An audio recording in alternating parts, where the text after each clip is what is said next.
Brennan is filling in for Mace. I've been looking forward to this all week. Christine Brennan is one of the best sports writers in the country, has been for a long time.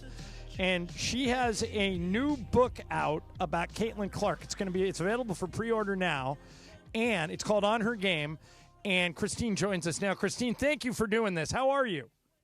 Well, I am great, John. And Ramona, one of my heroes. You are so lucky, John, to be sitting next to Ramona Shelburne, I know. one of the greats of all time. I would say, Momo, I don't want to put words in your mouth, but I would think, and Christine, I'm not bringing this up to make you feel old. I'm the same age as you. But I think Christine is one of the people, Ramona, that has paved the way for people like you. Like, Christine, I'm Ramona's biggest fan. I read everything she does. I watch everything she produces. I'm like her pseudo agent. But I don't think, Momo, you get to where you are as quickly as you did 100%. If Christine doesn't go first, right? 100%. I mean, Christine, we've covered a few events together, and I was probably too young to have the guts to go up to you and try to talk to you all the time. We covered some U.S. gymnastics stuff. That's a first, by the way. I know. I mean, I think I did a little bit, but I mean, now if we would hang out, I would go buy you a drink and we'd have fun. But I was in my early 20s and I was like, oh my God, it's Christine Brennan. I grew up watching her on NBC. She really is first of all, we call them OGs, right? But they're the Olympic journalists. Right. I grew up watching you at all the Olympic sports, but also she's broken some of the biggest stories ever in sports. Oh, and Christine's had a great career. She's written figure skating stories, and she's written 7 or 8 books, and this latest one's about. Oh, Christine, by the way, before we get going, the person who's really bummed out that he's not here is Steve Mason, my regular partner, because as soon as I mentioned Christine was coming on, he goes, when?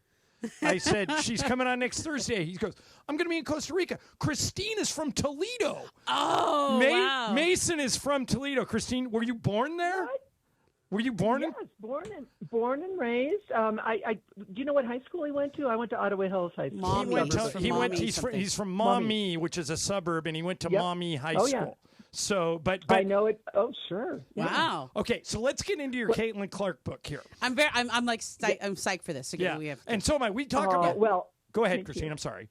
No, I was going to say. Well, first of all, yes. I mean, the Toledo conversation. I have good friends from Toledo who lives in L.A. Maybe he's listening right now. But in general, probably good to move to Caitlin Clark.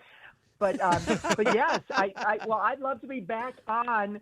Because, Maumee, Toledo, and I still own our family home in the suburbs of Toledo. Oh, wow. I'm the only person who works at the Olympics and vacations in Toledo. But that's, and I'm in D.C. most of the time. But, no, it's great to be with you. And I've got to tell you, Ramona, I don't know that we've gotten you books yet. You're in the book. Ramona did some amazing reporting. Do you know this, Ramona? Okay, tell me. Which part? Yeah, well, I mean, you'll remember. Because I love to give credit, not only just quote someone, but, the athlete. And this was your interview with Lisa Leslie. Oh, yeah. Where she said you cannot leave the country without Caitlin Clark. Yes. When, of course, the U.S. Olympic women's basketball team did, in fact, leave the country without Caitlin Clark. Okay. So there you go. Yeah, Christine, you took me exactly where I wanted to start. I am a big, like most red-blooded Americans, I'm a big Caitlin Clark fan. I compare what she is to when Tiger Woods broke onto the golf scene. Or when Michael Jordan took off in the NBA. She's a one-person beacon. Like people are drawn to her. The thing I don't get, Christine, is that in the case of Tiger and in the case of Jordan, the other players and the league around them, in Tiger's case, the PGA Tour, realized that a rising tide raises all boats and were incredibly supportive of Tiger and Jordan. With Caitlin, it seems like, for whatever reason, she's polarizing. She's been hit with more flagrant fouls than any player ever this year. They tried to come at you when you were writing a story and said, don't ask questions about why people don't like Caitlin Clark. But I'm going to ask you, Christine, why is she polarizing in your opinion? Why do people not embrace the phenomenon that is Caitlin Clark? It's one of the big points in the book. I deal with all of this and my research and reporting, because I was perplexed as well. I mean, this is the greatest moment ever for the WNBA. Yep. We wish it happened sooner. Of course we wish it happened sooner. There were amazing players who, as you know, Ramona, I mean, both you guys know, were toiling in obscurity, the male-dominated mainstream sports media ignoring them. not covering the WNBA, no one watching on TV, people denigrating women's basketball on radio shows. That's where we were for all those years. I fought hard. I was covering the W in the 90s, and it wasn't happening. And sports editors didn't want to hear it, and on we went with other sports, no matter how hard a lot of us tried. Okay, this is the moment. Here comes this kid. Now, it is a 74% black league, and I deal with this there's a chapter called The League of Their Own. I deal with every part of this in the book, which, by the way, is about 95% Caitlin Clark magic, but also journalistic, unauthorized, which is not ominous at all. You want it to be unauthorized because I can tell the truth, unvarnished. Caitlin's quoted throughout the book. She was great answering any question I asked her, but dealing with these important issues. So you've got a 74% black league. We understand this. I mean, I'm white. Ramona, I think you guys are white. Yeah. We have no idea what it's like to be black in America. And I say that. Let's be brutally honest here. Here comes a white woman from Iowa, and she's going to be the biggest superstar. Now, absolutely, the spotlight's shining on her. Finally, it's shining on all these other players who deserved it for years but never got it. And that's a wonderful turn of events. But instead of focusing on the positives, sadly, the WNBA players, so many of them, not all, but quite a few, and certainly like Dejanay Carrington and others, have focused on the negative. I do quote Dr. Harry Edwards in the book, the great, of course, civil rights leader who's fighting cancer. We love Harry. And his voice about how great Caitlin was and how the WNBA failed the players by not preparing them, not because they're damsels in distress. They are not. They are tough, strong athletes, but because no one's ever seen anything like this before. And that's so the failure of the leadership of the WNBA to have seminars or Zoom calls or sociologists or psychologists, again, not because they're weak, but because this was so incredibly unusual and also such a watershed moment to take the WNBA to places that they always wanted to go, but never had gone until the arrival of Caitlin Clark. The excerpt I've read so far is about the Olympic decision. And one of the I love the quote from Casey Wasserman where he talks about because Casey Wasserman's agency literally represents Diana Taurasi and Breanna Stewart and a lot of the players who were on that team. And he goes, I'm going to paraphrase it, but it was essentially, what are we doing? Right?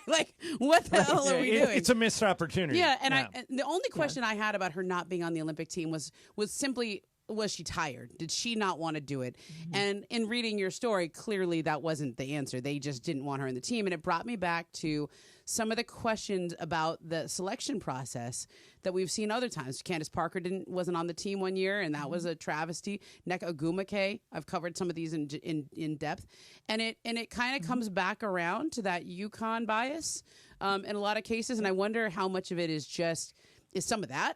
Because they've had Breanna Stewart was on the Olympic team after her college career. They certainly could have put Caitlin into that spot. How much do you think of it was just like an anti-Caitlin Clark thing, and how much it was just some of that UConn stuff and the committee and how they're organized?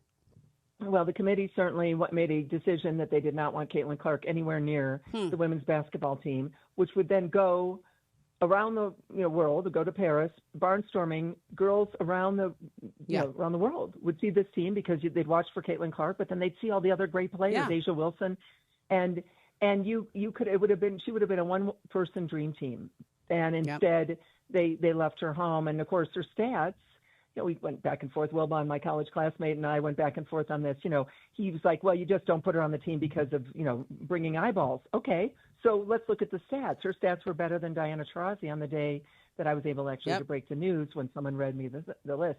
I think it's a lot of things. I stick with what I know and what I report, as you do, of course, Ramona, and everything you do. And it's so great, and you're doing just a terrific job.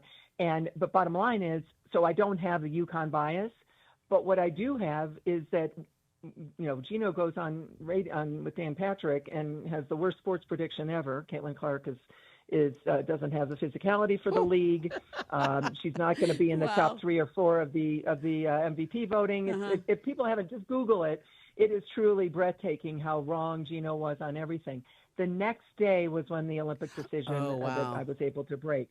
So again, I don't know, but what I do know is that they couldn't even get their story straight. Yeah. Dawn Staley was on the committee, then she's, making the decision, but then she's on with Mike Tirico at the Olympics talking about how great Caitlyn is. And they just didn't want her. And it is unbelievable and unspeakable when you think, for example, as you mentioned, and, with Christian Laettner on the men's side, Lobo and others on the women's side. Yeah, Brianna Stewart was there. This is the greatest, exactly, in 2016 in Rio. But this is the greatest scorer in the history of Division I men's or women's basketball. And that's the one you choose to leave at home. And I think throughout, I do also have a chapter on the minimizing of Caitlin Clark and Tarazi's comments, Stewart's comments, the flurry of falsehoods from Cheryl Swoops, Cheryl Reeve, of course, what she said, Gino, et cetera. And, I do think that they just couldn't believe that a kid from Iowa who didn't go to UConn, who didn't go to Notre Dame, where she had originally said she would, flinging it from the parking lot and it goes in, the passes that are just a dream. And they just couldn't believe that someone from this program could be this good, and they just didn't want to even begin to deal with her.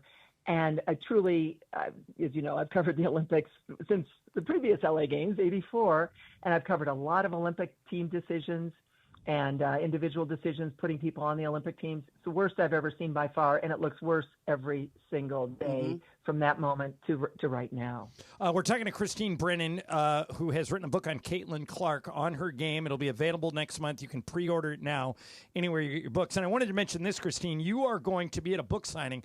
The Sparks, Momo, play the Fever on August 5th, and Christine's going to be in L.A. Ooh, I'll be there. At 6 o'clock on August 5th, they're going to be at the Watch Me Sports Bar in Long Beach, and they'll be doing book signings, giveaways, and some women's basketball trivia. So if you can't get tickets to the game, a lot of people can't because it'll sell out if it's not sold out already. August 5th at 6 o'clock, Christine will be at the Watch Me Sports Bar in Long Beach. All right, Christine, here's my question. I agree with everything you've laid out. Why? Why is the hatred for Caitlyn there? Can it simply be explained as a race issue, or did she alienate somebody? Or I don't get the why. I mean, if she was somebody that was, like a Nepo baby, or if she was somebody who was overly cocky, if she was like one of Dion's kids, I understand how those guys sometimes rub people the wrong way with their arrogance, but she doesn't strike me as that way. Why do you think this problem exists? Well, again, I think it is such a shock to the system, right, of these players. Look at DeWanna Bonner, and there's reporting on her, and I don't have any inside reporting. So DeWanna Bonner was brought in by Stephanie White, the new coach, formerly a Fever player and coach as well, for the Fever, brought from Connecticut, and she wanted to bring her star veteran, 37-year-old DeWanna Bonner, as a stabilizing influence, a leader for this young Indiana Fever team, Caitlin Clark, Aaliyah Boston, Kelsey Mitchell. They saw that they went out in 2 games in the playoffs, and they needed more depth and more leadership and more veteran savvy, et cetera. So that's the decision that Stephanie White makes. Within a couple of games, DeWanna Bonner is not playing well, and then she disappears, and then she's literally now gone and says she doesn't want to play, and she wants to trade, and so we'll see what's weird happening with Phoenix and all of that. Yeah. Well, it is, but the little clue here, I was at that game May 17th, that home opener for the Fever against Chicago, and they just absolutely steamrolled them over 30 points. Great game by the Fever. And Bonner made it third all time at scoring, and had like 7 points. Her interview right afterwards, it's a joyous moment, right? I mean, we've all seen these interviews. Mona, you've done them. I've done them. You're talking to the player. This is easy stuff. And she goes, I was shocked. She said at the crowd. I've never seen anything like this. Never experienced anything like this before. And I thought, what an interesting thing to say. Honest, yay. We love honesty. Yeah. But she's 37 and she's never seen anything like this before. And of course, what she meant is 17,000 people, packed house, going crazy. They know their basketball, and they love you, and they love Caitlin, and they love everything about the team that Bonner is now on. Great. Okay. And in talking to a source or two, it appears that Bonner was unable to, in some way, shape, or form, just deal with that spotlight, which is white hot, right? Yeah. It is just, and I don't mean white and racial. I mean, it's just a super hot spotlight. And instead of loving it and going with it and making money, because Caitlyn can't do every supermarket, gig and every gas station gig, and so whatever they get paid, a fee and honorarium, they're all getting all that stuff. The Fever players, because Caitlyn can't do everything, and so this is a great life for them. And she couldn't handle it or didn't want it, or it was getting to her, whatever. So I do think there's such, and even the WNBA not being prepared. Like, you're seeing the crowds in the Big Ten. We're seeing around the nation, everything selling out. And of course, the key of all, most amazing stat maybe ever, almost can't believe I'm going to say this sentence in my lifetime, that the women's final game, obviously South Carolina beating Iowa, had 4 million more viewers than the men's final the next evening. More watching women's than men's NCAA, right? Well, I think the WNBA, they just couldn't believe it was coming. That they'd been so beaten down, so little league, minor league, that it was just a shock. But again, that's where you have seminars and planning and talking it through, and big time consultants to help with the moment. But that you have to recognize the moment before you can get those people. And I think Kathy Engelbert, the commissioner, and others just absolutely blew it. And it makes me sad to say that, because you want this to be a great moment. And it's kind of devolved into this big mess, unfortunately. Christine, I still don't think they get it, right? And we've seen this in the way she gets beat up on the court and the way the referees protect her, don't protect her, right? Sophie Cunningham, the thing that happened a couple games ago, and Sophie kind of defended her afterwards. And and there's this, you and I have gotten into this with people of who they take shots at her, or the refs don't defend her. And then I don't feel a lot of leadership coming from the league in terms of how to handle this. I mean, in terms of dictating to the referees, and to the point where Adam Silver actually was asked about this, and he seemed sort of incredulous at how the WNBA had been handling it. And you and I have covered women's sports for such a long time. You've obviously seen the growth of the league from the very beginning, and I still don't quite get. I don't know if it's just that they don't believe it. I think there's a sort of quality, and I see this sometimes with rookies in the NBA too. There's you got to pay your dues quality. Like the Valkyries came into the league and they're already making more money than anyone. They're making like 3 times more money than any other team, because Joe Lacob has the Chase Center and they print money there, and they're already selling out and everything. And why didn't they let the Valkyries have a top 5 pick? And somebody said to me, well, everybody else, when they came into the league, they lost money, and so you have to pay your dues. And seems like a backwards business plan. And I think it's something like that with Caitlyn. I think there's some level of, you're a rookie, you haven't suffered like we have, you shouldn't get to enjoy all this, like, just because you're you. And I don't know. I'm trying to wrap my head around it myself. Well, no, there's definitely that. And of course, we understand that. I mean, that's how sports is, that you're going to get, pushed and shoved or whatever. The difference is this woman, Caitlyn Clark, is your meal ticket. This is, again, you talked earlier about Tiger Woods. Well, Tiger, and I covered Tiger the length of his career. Absolutely. I mean, they got it quickly and moved on. Now, there wasn't social media the way there is now, so who knows what Tiger would have taken, incoming there. Yeah. But the difference there is men's golf, it had Arnold Palmer and Jack Nicklaus, and going back, Sam Snead and Byron Nelson. Yeah. So men's golf was established. Yeah. Tiger took it to a whole new level. Yeah. The WNBA was always down at the bottom, sadly. And Caitlyn's bringing it up into major league status, men's major league status. And that's where you have to say, yes, play her tough. Caitlyn doesn't want any sympathy. She's tough. She can give it out and take it, and she's feisty and all that. But you don't want to injure her. And, of course, now, as we know, she's injured again. And that means they're going to lose over half of their viewership, because those are the stats. It's extraordinary. It's a devastating day in the WNBA. She's injured again. That is terrible for them. And I'm not even sure that it registers for them. Do they really want to keep the small things small, Ramona? Is that where we are? Right. I truly, and I don't have the answer to that. Sure but seems like it. It is absolutely perplexing. What should be the greatest moment ever in women's team sport, and it is because of Caitlyn Clark and the fans and the girls and the boys getting the autographs. Instead, the leadership of this league has just failed miserably. That's just not my voice in the book. That's other people as well. Yeah. And what a shame. What a shame. Because this is the moment they've been waiting for. The book is called On Her Game, Caitlyn Clark and the Revolution in Women's Sports by Christine Brennan, who has been our guest. Oh, Christine, last thing. This seems somewhat ridiculous, but I'm going to throw it at you anyway. Somebody hit me up earlier in the week and said, what if Caitlyn Clark just left and started her own league because of the way she's been treated, would that work? What do you think? It's interesting. I thought of that too. Nike loves her. Nike, she's got Wilson, obviously. She's got Gatorade. Even though the salary's, $76,000 for a rookie, it's more this year now. She's making, $28 million just from Nike alone, according to Wall Street. So she's at, $40 million or whatever. Okay, so fine. So she's doing great. And if Nike said, we're going to make the Nike Clark League, right. it takes a few years to get the arenas and whatever, but the TV contract, it's Caitlyn. Yeah. Again, the TV viewership it's Caitlyn Clark. It's not Angel and Caitlyn. It's Caitlyn. It's Caitlyn Clark only. And I think Angel's a great rebounder and great, excellent at what she does. Yeah. She doesn't move the needle on TV ratings. It's Caitlyn. And they could do it. I think they could absolutely put it together in a couple of years. And I'll stay on that because I agree with you. It's fascinating and it's doable because of the void and the vacuum of leadership that the WNBA continues to exhibit. Yeah.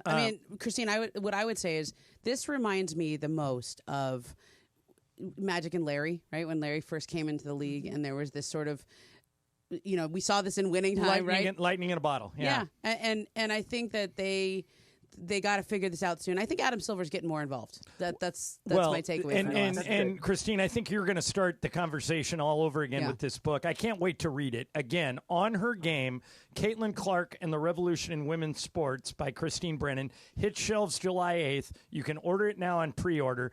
And Christine, can't thank you enough for doing that. I think you can tell we're kind of like your mutual. I'm a little fangirl here. Yeah, we both are. We're big Can we fans. hang when you come to town?